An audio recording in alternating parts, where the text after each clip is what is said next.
All right, welcome back, everybody. Bienvenidos todos de nuevo for the second part of our symposium, and we're going to switch gears a little bit and go basically, we're going to have different formats this afternoon. We have two sessions. The first one features the speakers that I have here to my left. I'm going to read their bios in just a moment. And essentially what they're going to be doing is speaking individually from the podium, then sitting back at the end, and I will moderate a Q&A session. And whereas the last session will all be at the table and will be much more conversational style. The session we're about to hear from is titled Indigenous Heritage in Central America Today. And it features Victor Montejo, Jakaltek Maya, who's actually been at this museum numerous times. A veteran, you could say. Georgina Hernández, who's the founder of the Museo the Palabra y Memoria in El Salvador, and James Lovell, who's also a good friend of the Smithsonian, who was just here during the Smithsonian Folklife Festival during the featured program about Garífuna communities. So first you will be hearing from Victor Montejo. Victor is Jakaltek Maya, originally from Guatemala. Previously a professor and chair of the Native American Studies Department at the University of California, Davis, Dr. Montejo now lives in Guatemala. He was formerly Minister of Peace in the Guatemalan Republic. Victor also served as a member of the Guatemalan National Congress from 2004 to 2008. An internationally recognized author, Victor's major publications include Testimony, Death of a Guatemalan Village, Voices from Exile, Violence and Survival in Modern Maya History, Maya Intellectual Renaissance, Critical Essays on Identity, Representation, and Leadership, Popol Vuh, Sacred Book of the Mayas, and Canil, Man of Lightning. His current projects focus on indigenous migration and transnationalism, as well as in developing a curriculum in native knowledge and epistemology in his new manuscript, Mayalog, an interactionist theory of indigenous cultures. Our second speaker is Georgina Hernández. She is a Salvadoran anthropologist with a PhD in Latin American Studies. She earned a degree in social anthropology from the Universidad Tecnológica de El Salvador and did her graduate study at the Universidad Autónoma de Madrid and the Université de Toulouse-Le Mirail. She was a founding member of the Museo de la Palabra y la Imagen, the Museum of the Word and Image, a cultural organization dedicated to researching, rescuing, preserving, and showing the public elements of the culture and history of El Salvador. Georgina has curated numerous exhibits, such as The Footprint of Memory and Memory of the Isalco, that explores identity in the process of memory. She developed a museum education program and produced a variety of pedagogical tools, including that game, Los Isalcos, that is next to the table. Hernández was formerly the director of the Salvador National Office of Cultural Spaces and Development. And then our last speaker today will be, for this session anyway, will be James Lovell, who is an accomplished Garífuna musician from Dangriga, Belize in Central America. Based in Brooklyn, New York, since 1990, James has taught music theory and instruments to children living in East Bushwick and the Ocean Hill neighborhoods of Brooklyn at the Biko Transformation Center. He has worked and collaborated with many African musicians also living in New York City, which inspired him to experiment with a new concept of his own musical roots. He coined the term Afri-Garífuna to describe his fusion of various West African rhythms with the traditional music of the Garífuna people, who, as he will talk about you later, are an Afro-Indigenous people of the Caribbean and Central America. So first we'll listen to Victor. Everybody will speak, then sit back at the table and we'll have the Q&A. So please welcome Victor Montejo to the podium.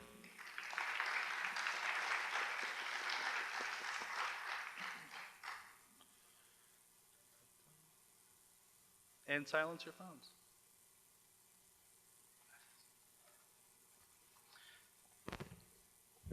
Ushtahuanab, ya mitato hak ngete yeun eskehwalti, salal alhei eskame yaman tinang, katko kumlan koba, oshimi hak ashuhulti hak tuchuko pasho pastobai tajayong.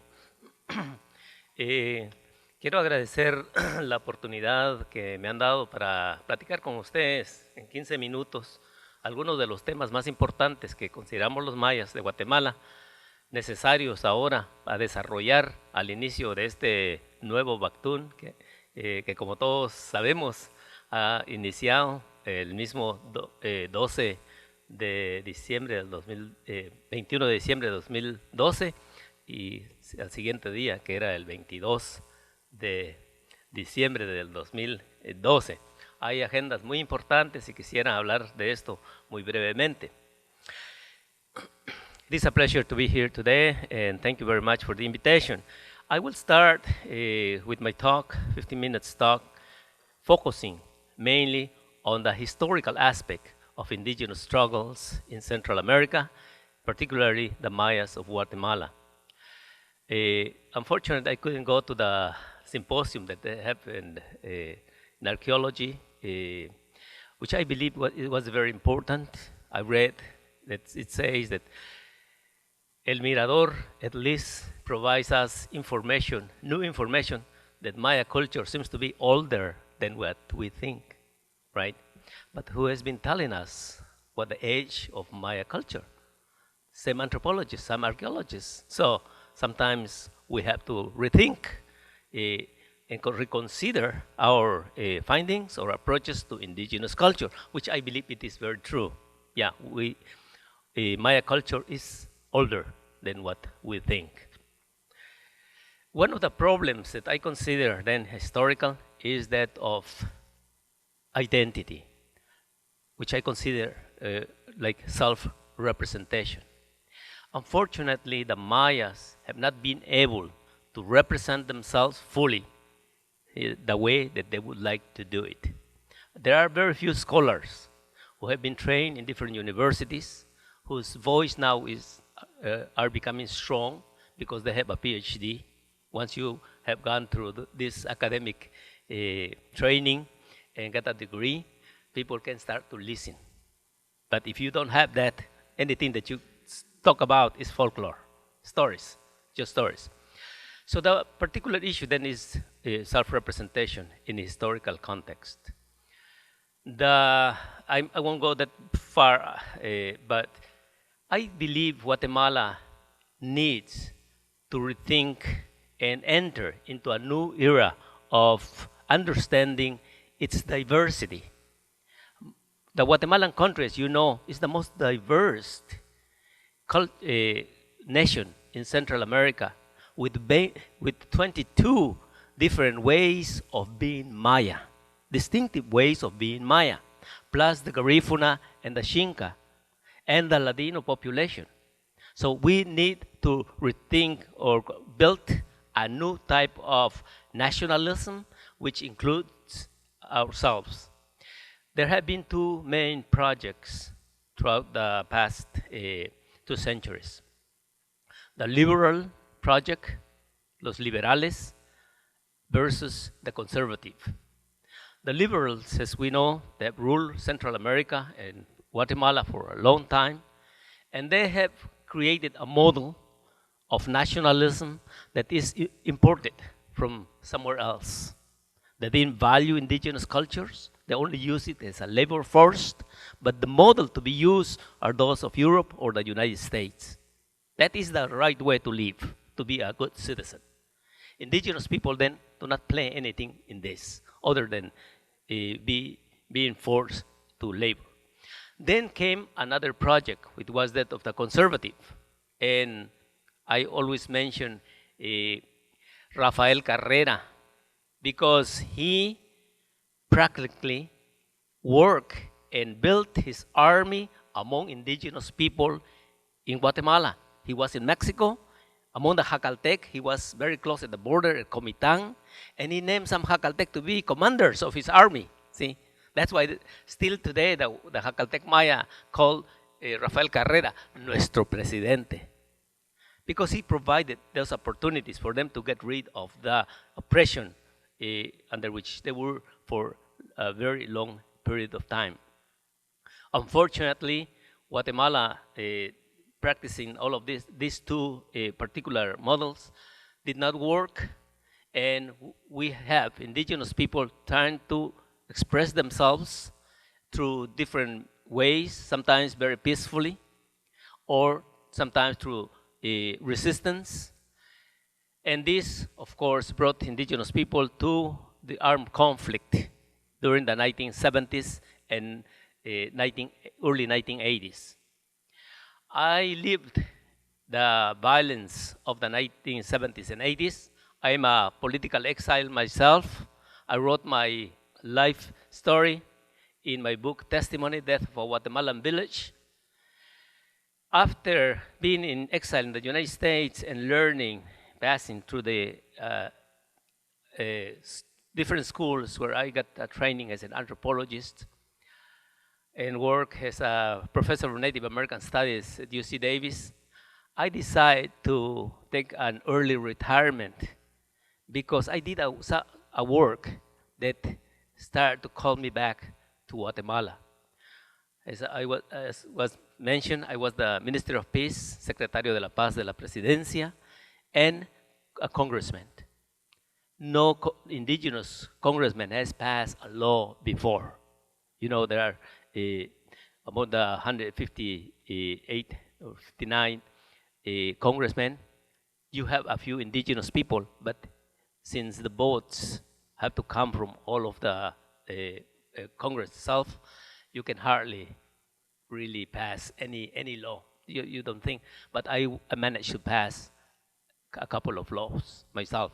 So I say I need to go back and start to work again with indigenous people.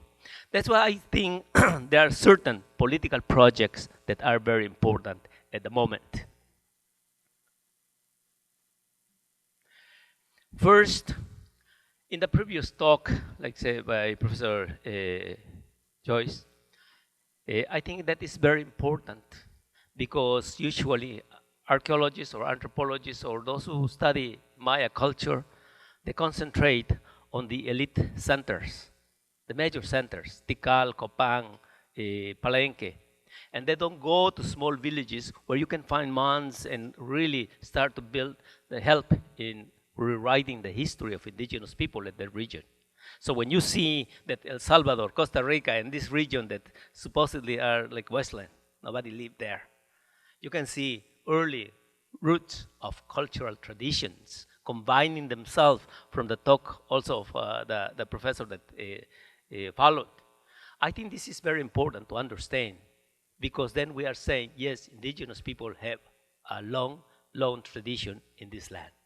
It's not what an anthropologist that I admire very much is Eric Wolf, who passed away, and he wrote that great book, Europe and the People Without History. And those indigenous people, called people without history, as he criticized, they have histories.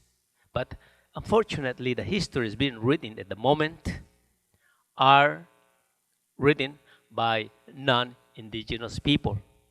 And we don't know if those histories are accurate or not. So we need the training. And that is why I believe that spirituality is very important in order to start, because it is what is the guiding idea, great idea in building any culture. You cannot go to war, you can go to plant corn, you can do anything that you want, but the spiritual world must be always present with you. So starting with that, I went back to Guatemala and started to do some research where the Maya calendar is still used in the most traditional way possible. And here is the sacred house of the sacred authority. This is where decision is made. It's very simple. It's not like the White House, of course, but the decision is for all the land in relation to the natural world, as you can see there. It's high in the mountain. It is very important because the Maya calendar is the symbol that unifies all of the Maya themselves and all Mesoamerica, as we know. And so everything has to start with the Maya calendar. So when the year 2012 came and somebody said, yes, we're still alive, we Mayas consider that was the turning point in which Maya people must start to speak to the world. The Maya were present everywhere in the world. I could see in China, in Europe, everywhere the eyes were focused on the Maya. because of their Maya calendar. So this is what Girard, the French anthropologist, say, los Mayas eternos. Right? This is a great culture, a powerful culture. So we ask ourselves, why is that Guatemalan elite and some Ladino population do not understand the value of that great culture, which is admired everywhere in the world except in Guatemala? You can see here a photograph of Oliver Lafarge. When he went there, the year-birth ceremony was central to the Jakaltek Maya. And they used the Maya calendar. And if you read the Maya calendar, and this is what I am working on in my new theory called Maya log, the calendar is essential. It starts with one image, which is the Day of Women. And there is a day for the ancestor, day for the dogs, day for the birds, day for everything. So everything is interrelated, very strong. But you must have the people who guide you, like those prayer makers that you have here in front of the church. These poor guys, according to Lafarge, if you read his ethnography, were captured and taken to jail in Quetzaltenango. From that point on, they stopped practicing the year-birth ceremony, and that tradition died in Guatemala. So back then, to the work that has been done, I accepted also to be the director of a brotherhood in Guatemala, because you have to get involved in their daily life. And we just finished a great ceremony of bringing the most beautiful flower from the mountain. There's a pilgrimage that goes there to find it, request permission, and then come back. But this was for the celebration of the Day of the Ancestor. As you can see here, this is a road where you go, and there is a cross. This is the token cross. You must stand there, get your hat off, and ask permission, because it counts how many people crosses on that street. We have to follow this tradition until we go to the tomb, which is that present. One thing is fortunate or unfortunate, whatever you want to see it, is that this tomb of Palung Kana, which I translate the ninth serpent. Kana means Kanapal, the flying serpent. Is it Quetzalcoatl? This has been the pilgrimage since pre-Hispanic times. And nobody really has done any research on the place when it was a monticle. Now they built a shrine and put cement on top of it, so no one enters there. So I wanted in the past to see, is this really Quetzalcoatl's tomb? Because he's supposed to leave and return. And Lafarge say, I asked a Maya guy, and he say, we know where Quetzalcoatl's tomb is. It's in Yula. And they call it Tula. No, it's Yula. It's so interesting. But people continue to go and do this pilgrimage. But I present this because, like as you can see in my new book that I'm writing, Dialogue, an Interactionist Theory of Indigenous Cultures, I'm trying to build on my previous work that I have done. I proposed with Professor K. Warren in the past the concept of Pan-Mayanism. The problem of indigenous people, or the Maya people, was that they were split, divided, each one trying to struggle on issues that may be common to all of them. So in order to win, in order to force government to listen to you, you must be organized. And to recognize this, you must go through a process which I call cultural and political, to redefine yourself. 1991, we proposed the term Maya. Let's call ourselves Mayas. And the Latinos say, Mayas? The Mayas are dead. Those are ancient guys. No, there's no Maya now. No, we are descendants of the Maya. We speak the Maya language. We still use the Maya calendar. We still maintain certain knowledge of our ancestors, but we haven't been able to write it down, to document it.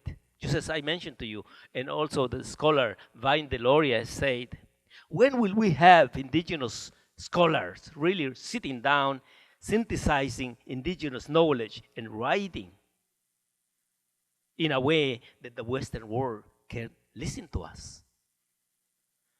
That is precisely what I'm trying to do with this. So we pass on that process of Panmanis, which is unity and diversity of indigenous people. The other thing that I believe is important, and was because of the 13 Baktun, that religious ceremonies, the Maya priest. I currently work, unfortunately, some of my friends here are not from the National Museum of the American Indian. I work with the Confederacy of Maya Priests, Akich, who wants to go back and rethink and interpret the symbols or hieroglyphic writing. We would like to see if we can come up with a new way, new method for reading. And I think this is valid. Why not give the opportunity to indigenous people to work the ancient writing of their own people? So that is why we are working on these current issues today.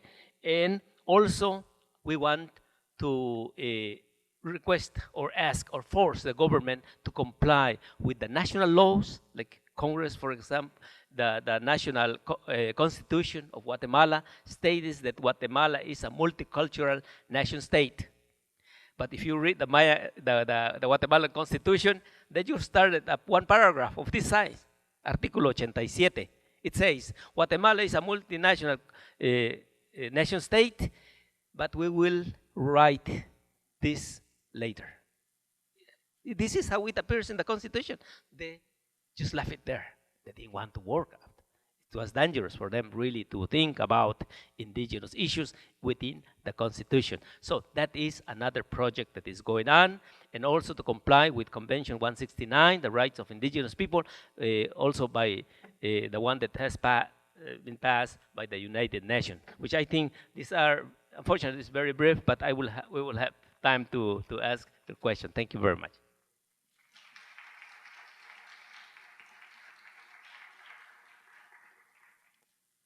I'd like to welcome Georgina Hernández to the stage.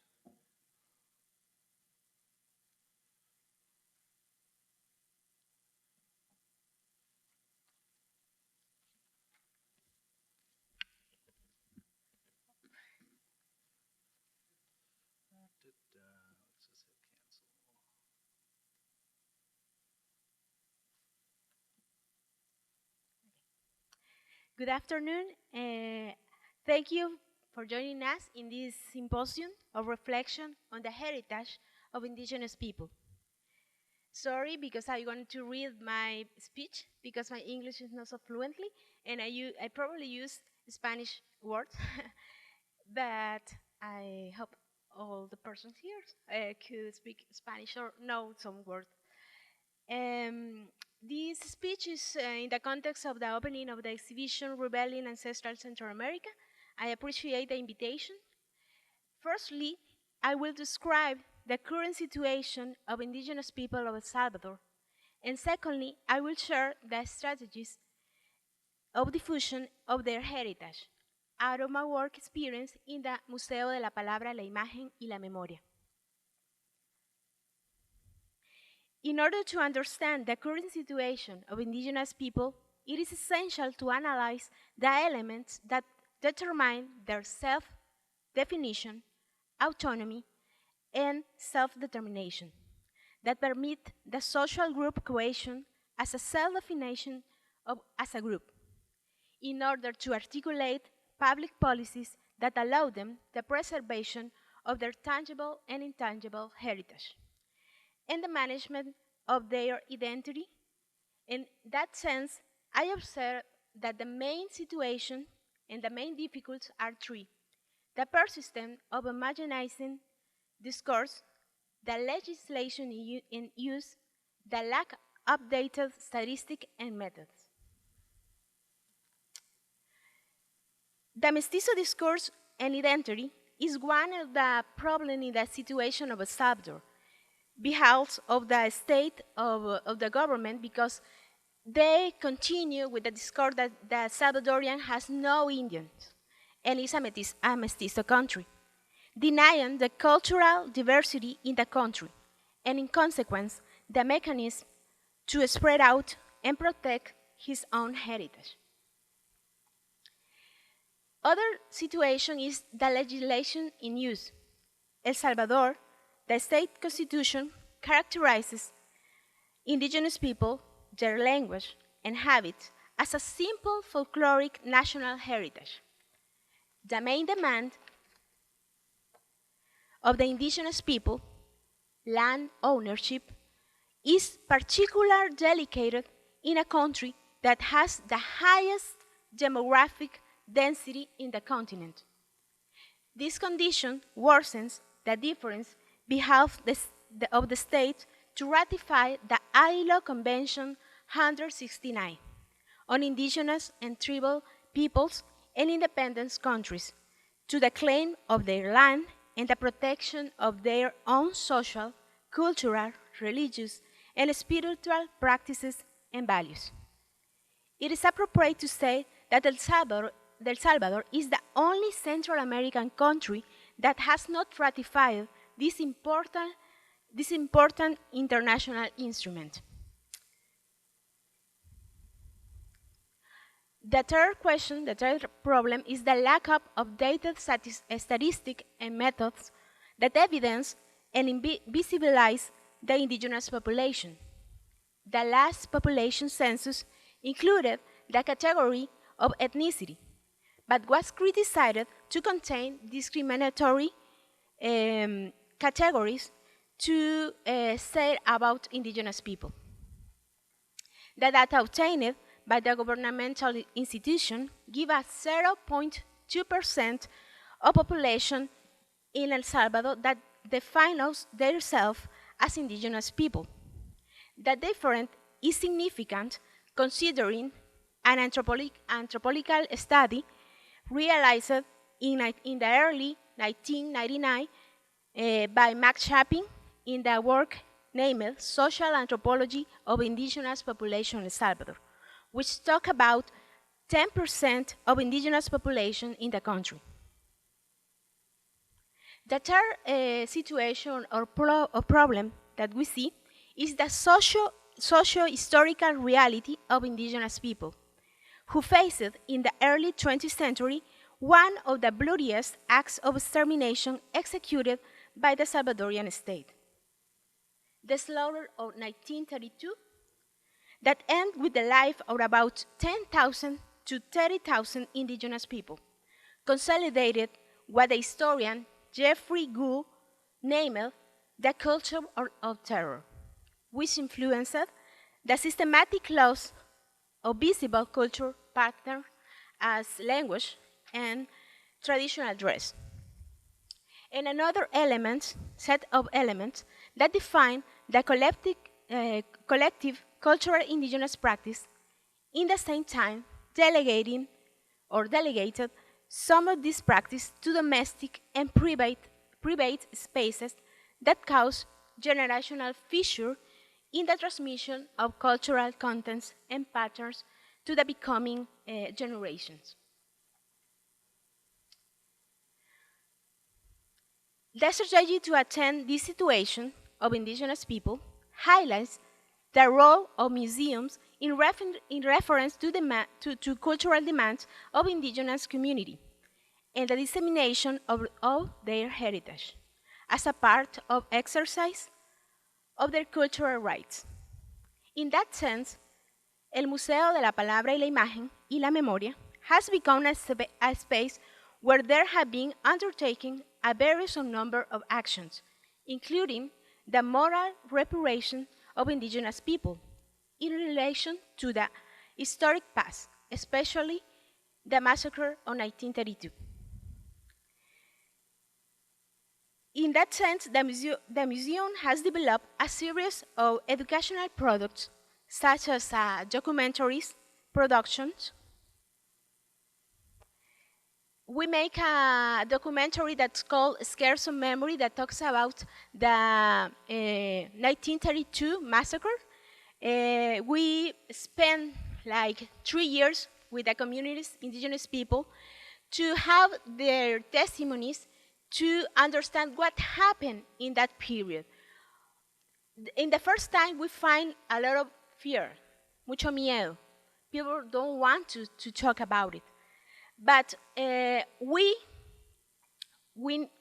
ask about this situation and combine them to make some exercise of collective memory as commemoraciones in places where the massacre took place. So that connect us to the communities, the indigenous communities, and also give us un enlace con las comunidades indígenas. After the production of this documentary, we use the panel forum to create a space to talk about the event that golpeó mucho a esa comunidad. So these communities could have a public space to talk about the impact of the massacre in 1932. This one permits us to get in touch with the social reality of the indigenous people and his historical problems. And we want to, after the documentary filmmaker, después de hacer el documental, we decide to understand what happened before the 1932 massacre. And that's in that moment, we have the opportunity to find the work of Carl Wilhelm Hartmann, that is an ethnographer that were in El Salvador during this period. And he took a lot of pictures and take a lot of products to the Ethnographic Museum in Sweden. So we contact to the museum and recover all the material, just in photography, but we recover it. In this studio called Ethnographic Fieldwork about the Aztec of El Salvador, Hartmann described all the cultural production in El Salvadorian, but also in Guatemala and Costa Rica. He used the anthropometric as a methodology. So we have a lot of pictures like that with indigenous people. His ethnographer used this methodology. There are almost 80 photographies like this from Guatemala and El Salvador. And also have another photographies like this one, like a family tradition.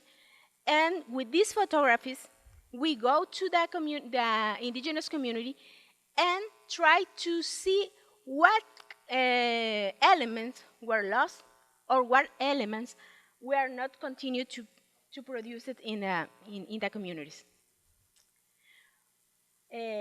We find these photographies at the museum. As you see, this seat, asiento, is like the were presented during the presentation of Rosemary and John.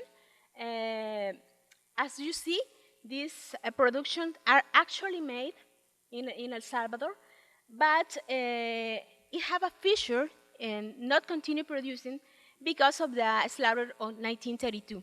But with this process of memory, we use the photographies of this ethnographer, which showing as in the community indigenous people, and try to rescue la producción artesanal, and also try to find the relationship with the mythologic production and other aspects of their culture.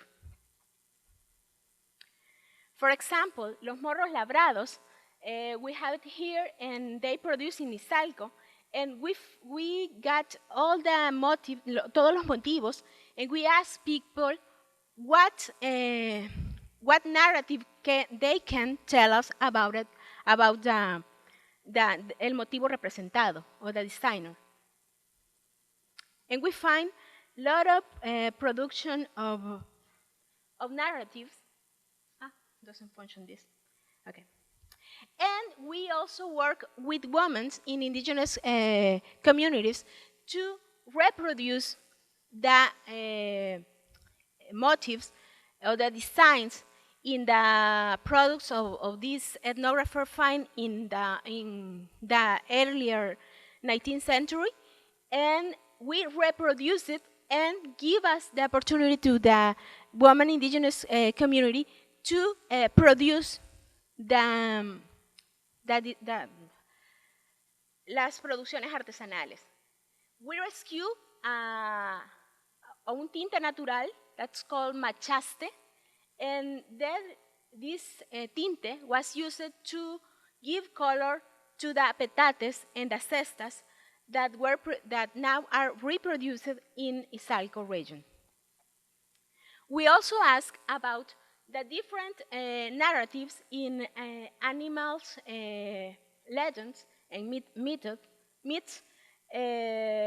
So people tell us histories about it, about la siembra. For example, we have here this motif called El Surquito, that is represent the hole that indigenous people do to put the maize to get the plantations. So all this material from the ethnographic fieldwork of the ethnographer at the finally of the 18th century give us the intention to rescue the heritage of the tangible and intangible production of indigenous community.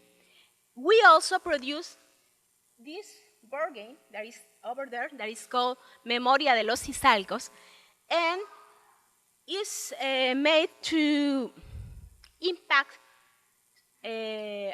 new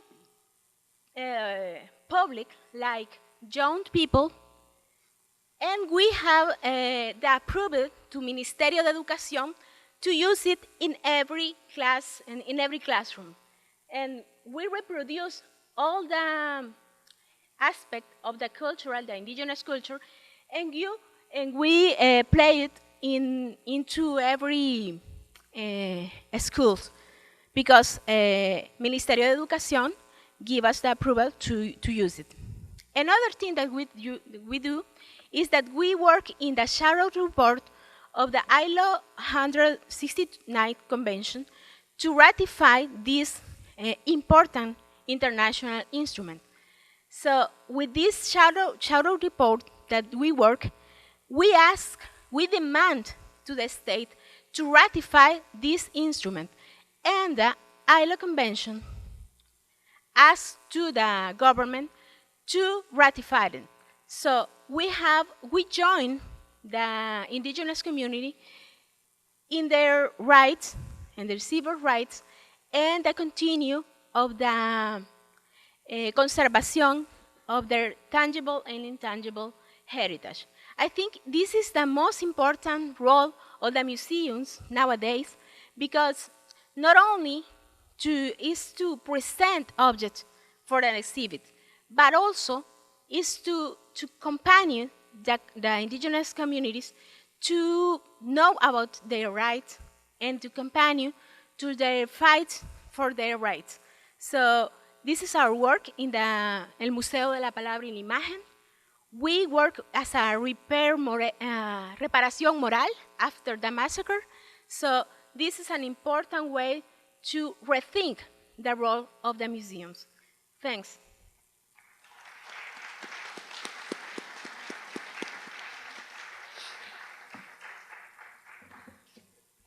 Great, thank you, Georgina. And now we're going to hear from the last presenter in this session, James Lovell.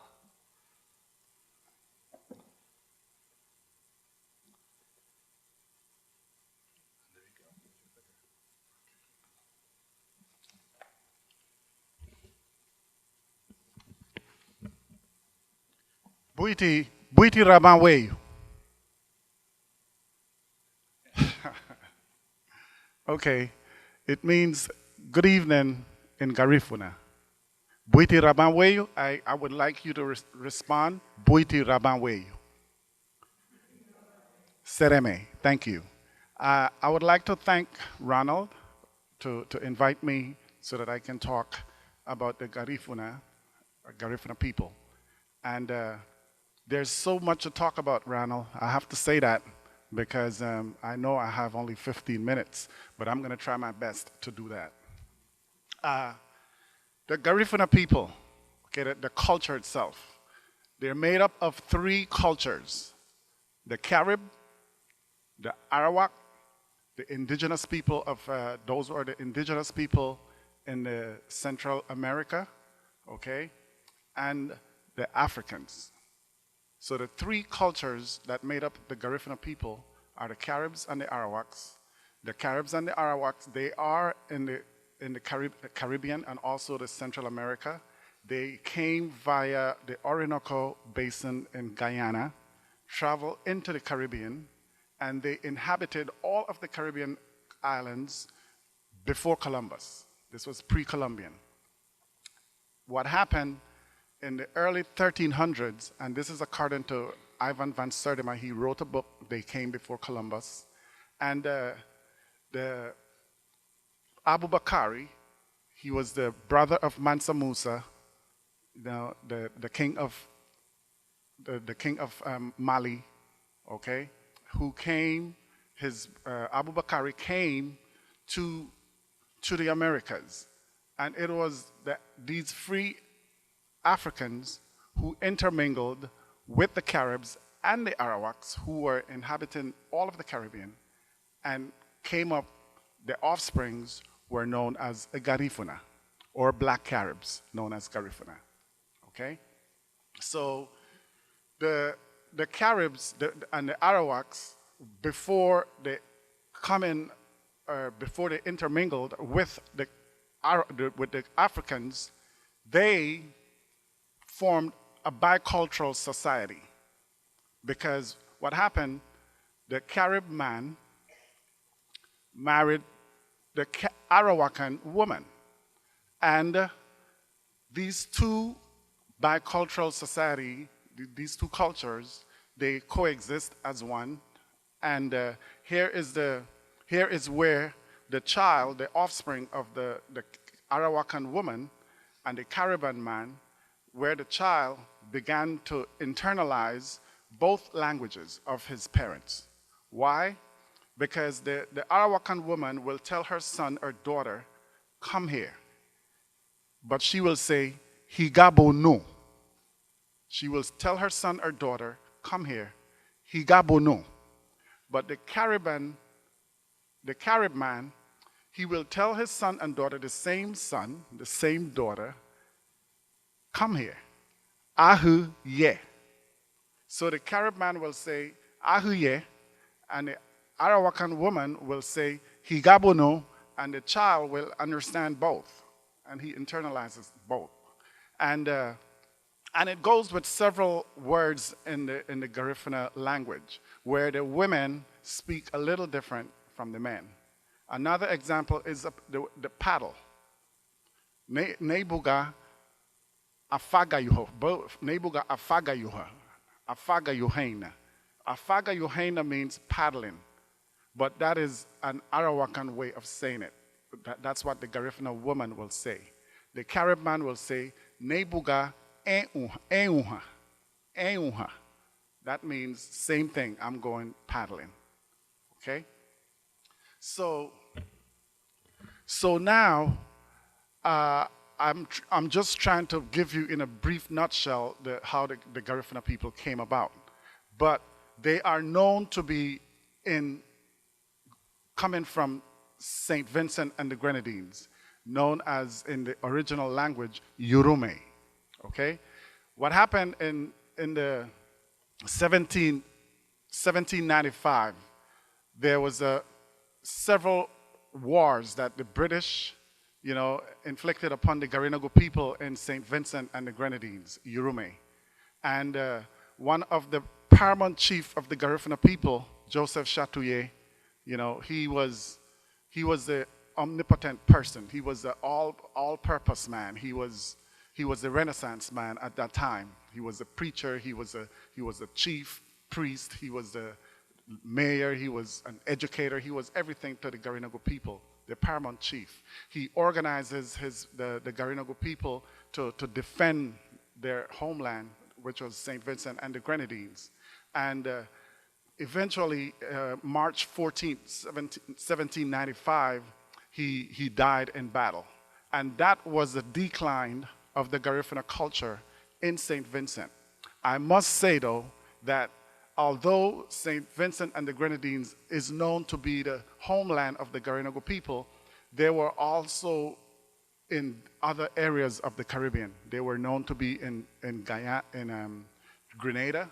They were also in Barbados. They were in Jamaica. They were in Hispaniola. They were all over in the Caribbean. But the mainland, the main Garífuna stronghold, was St. Vincent and the Grenadines. So after Joseph Chatouillet died, this is known as, like I said previously, the major blow.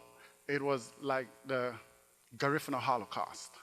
What happened, men, women, and children, they were rounded up and they were put on board 13 British ships, and they were put on Baliceaux. Baliceaux is an island off St. Vincent and the Grenadines, okay? This island, it had no infrastructure, no shelter. There was no running water. You know, it was like an island prison, a rock. It was plain rock. They put them on this island for 8 months. 5,000 out of the 5,000 and some more Garinagu men, women, and children who stayed on that island for 8 months, half of those people perished. It was known as the Garífuna Holocaust.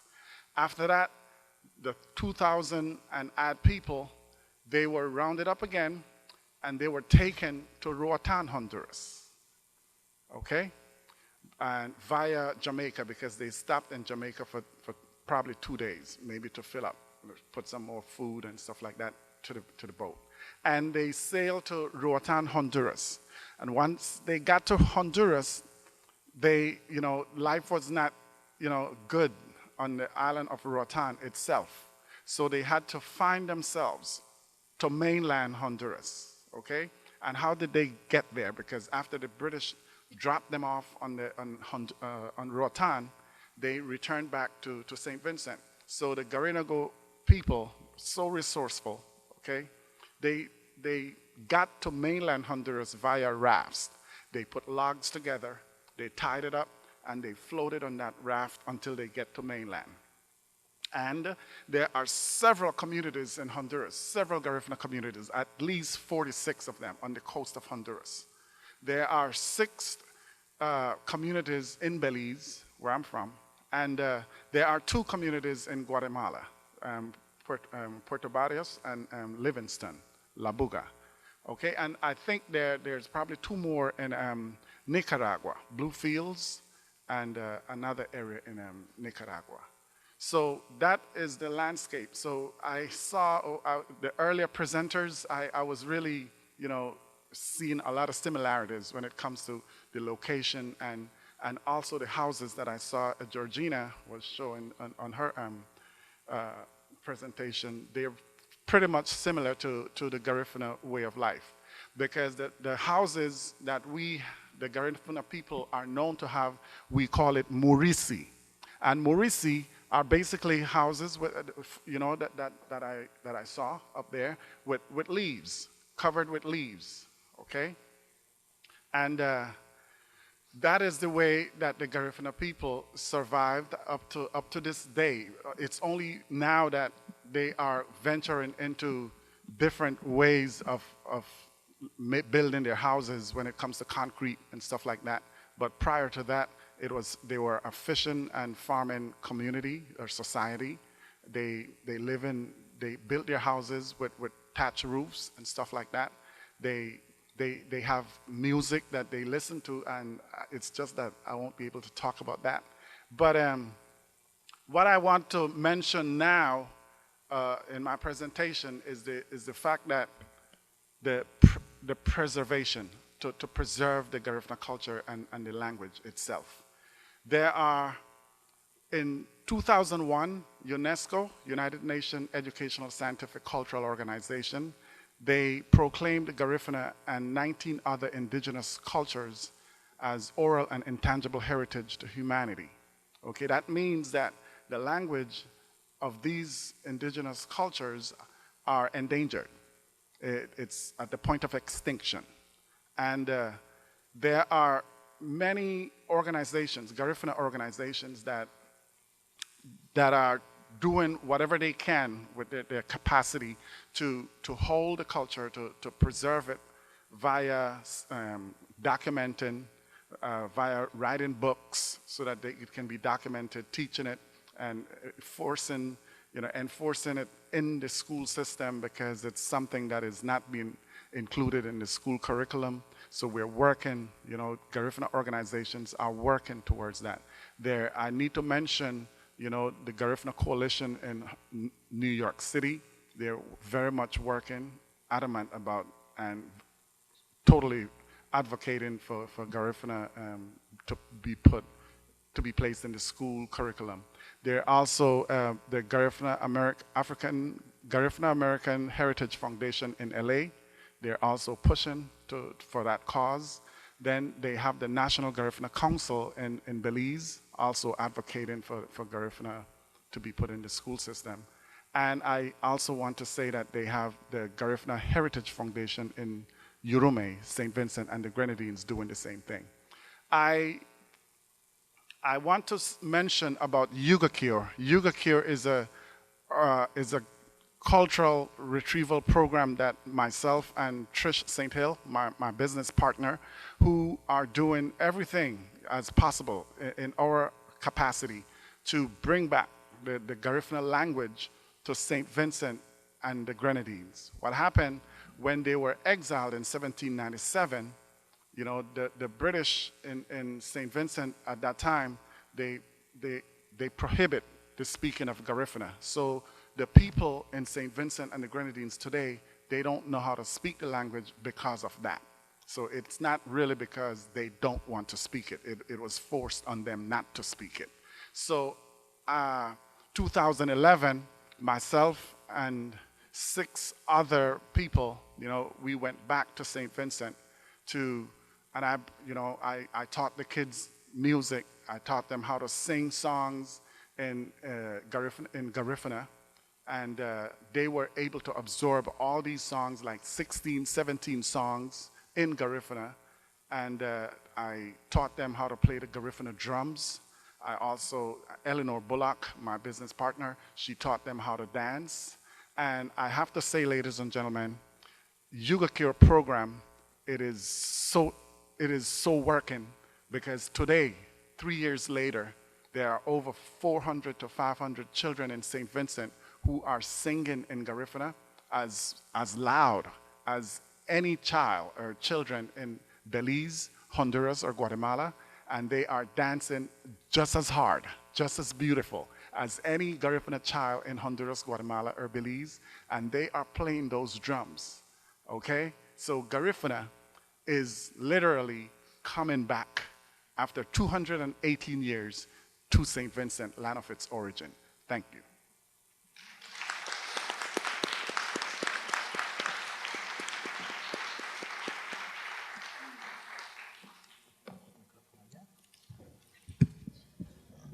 Okay, now we have about 10 minutes, 10 and 15 minutes for Q&A. I'm going to walk over to the mic if anybody wants to walk up to the microphone and ask your questions, or I can walk the microphone to you.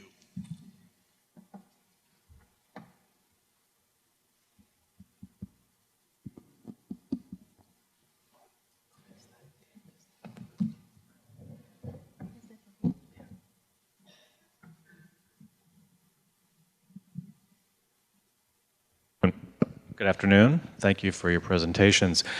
I'm working on a habitat restoration project in Rock Creek National Park here in the District of Columbia, aimed specifically at improving the habitat for migratory songbirds from Central America that come up here every year for breeding and then go back to Central America. I wanted to ask you about the cultural symbolism of birds in the indigenous cultures there, and whether these have survived into the present day, if there's any particular symbolic birds or bird lore that you can think of that has survived to this present day. This project that I'm working on is adjacent to the Mount Pleasant Latino community, and we are doing outreach there, but I was very interested in your comments on this.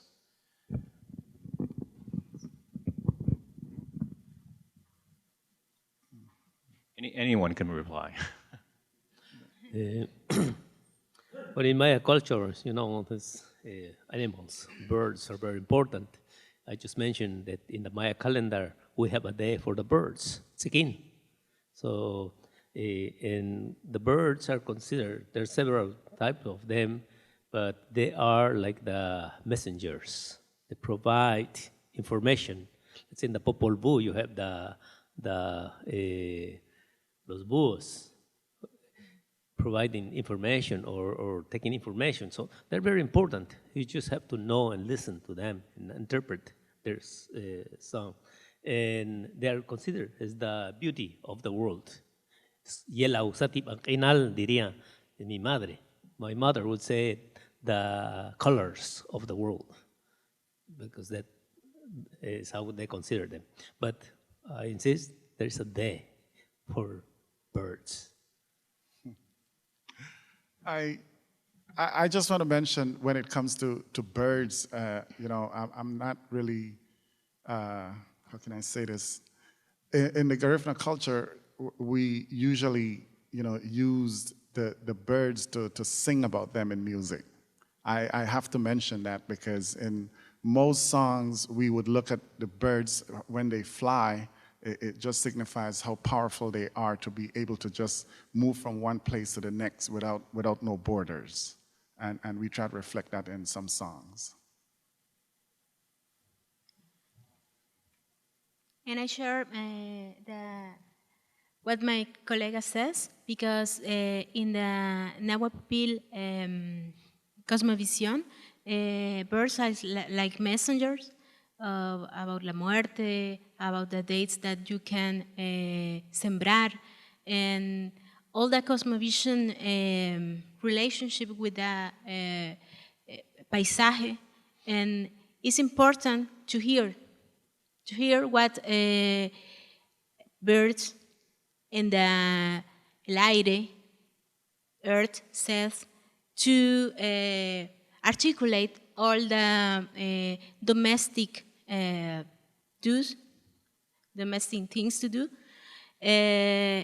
That's why it's important to get communicated with all the ecosystem. And I think this is the most important thing that indigenous community shares each other.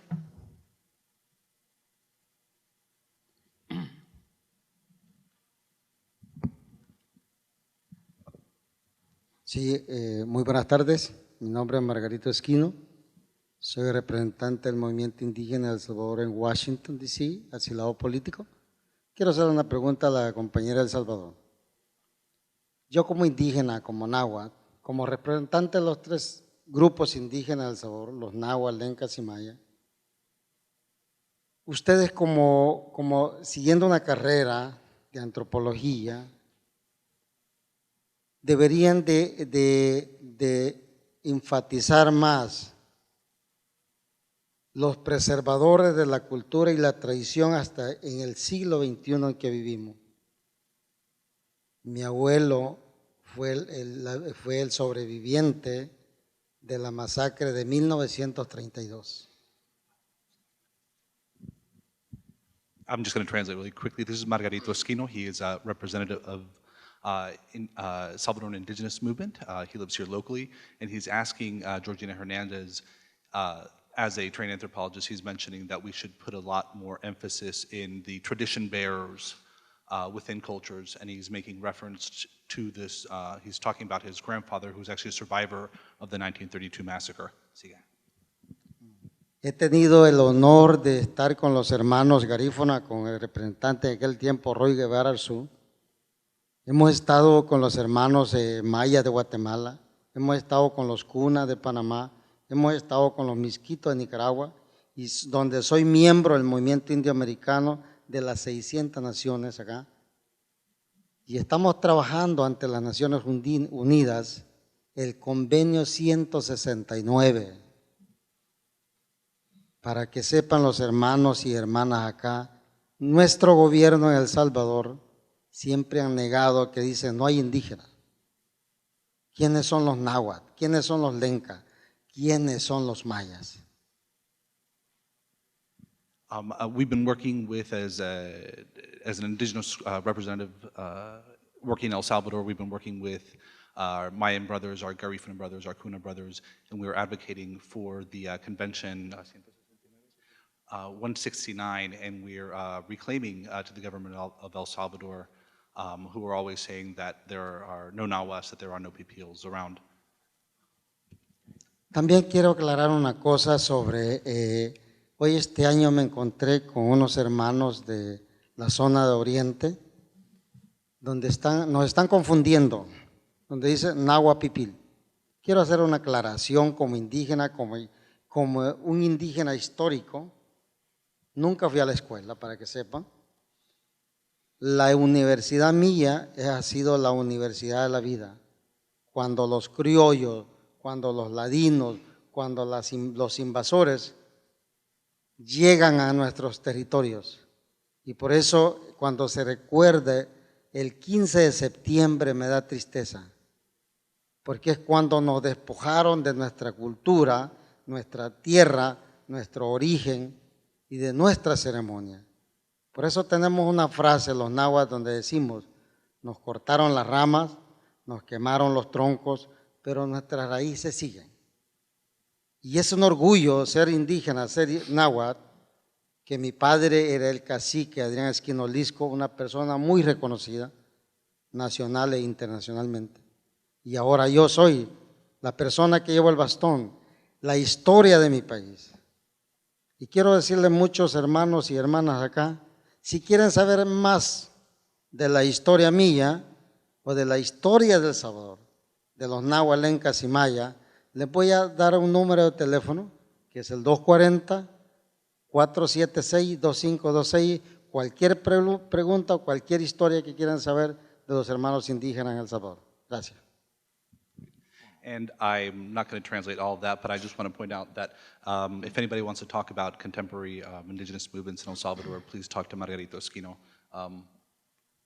during the next break or after the session after our closing session. Muchas gracias. Next question. Hello, I just wanted to thank each of the speakers just for coming to talk to us about what it is you work in and what you're passionate about. And one thing for me, I've studied throughout the region of Central America, and I find it very unique about this idea of multiculturalism and including diversity within a nation state. And I wanted to know, since these are all transnational communities, what are some of the challenges and the resistances of the state in which you're trying to include this idea, this collective memory of these wars that have happened, but also the presence that there is still this sense of indigenous in Central America?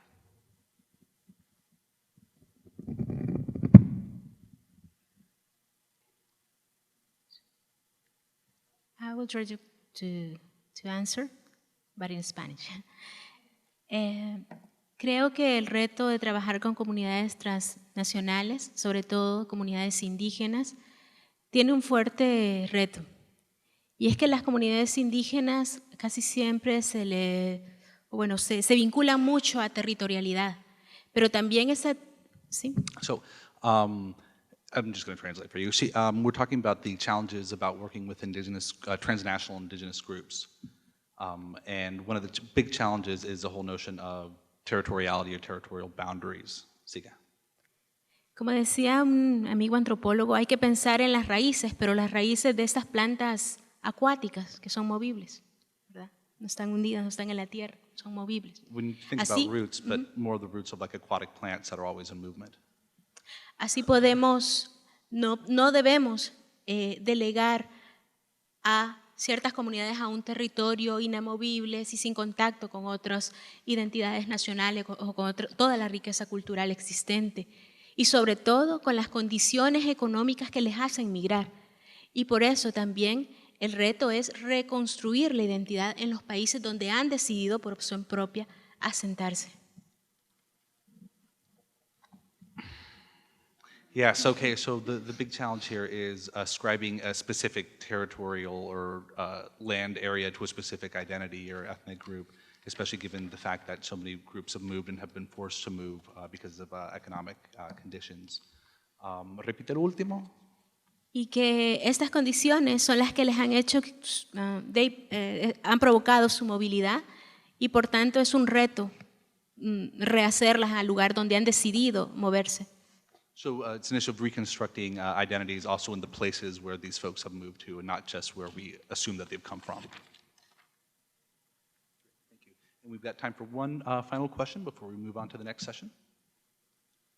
Hi, I'm curious how the Central American governments, people, et cetera, are coming to terms with the fact that North Americans and Europeans were doing most of the archaeology in Central America, and now it's transitioning to indigenous archaeologists, et cetera. I mean, is there a lot more pride? I mean, you could write books on this, but especially Senor Montejo, since you were in the national government as a legislator, whatever you can say in a few minutes. Yes, I think this is a very important question. The issue is not that easy.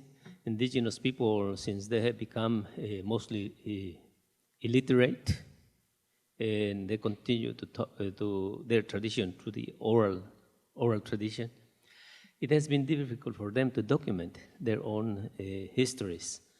And knowledge of a past, of course, is hard to remember.